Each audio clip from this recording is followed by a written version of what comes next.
Hey guys, so I'm just showing you what a unit circle is. I'm not going to get into it this week in great detail.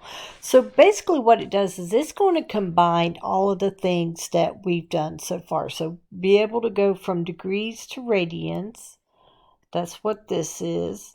And then review about sine, cosine, and tangent and how to find them using the reference angles. These special angles are specific angles that we look at on the unit circle, but they all come from the special triangles 30, 60, 90, and 45, 45, 90.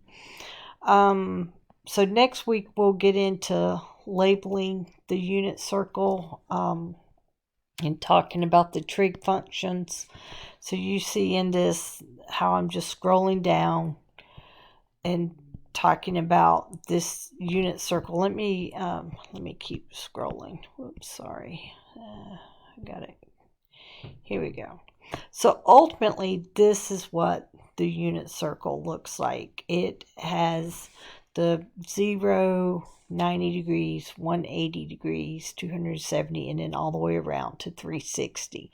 And then it breaks it off into those incremental 30, 45, 60. And then if you add 60 plus 60, that's 120. 45 plus 45 is 90, plus 45 is 135, and then ultimately to 180, 30, 60, 90, 120, 150, 180.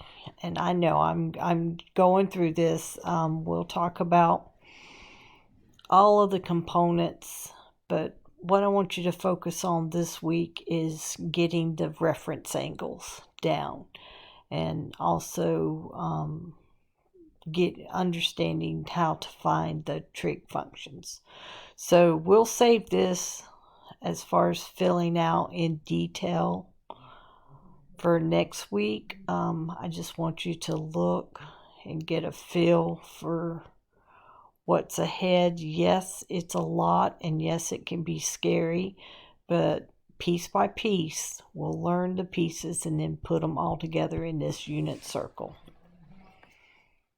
And that is it for this week.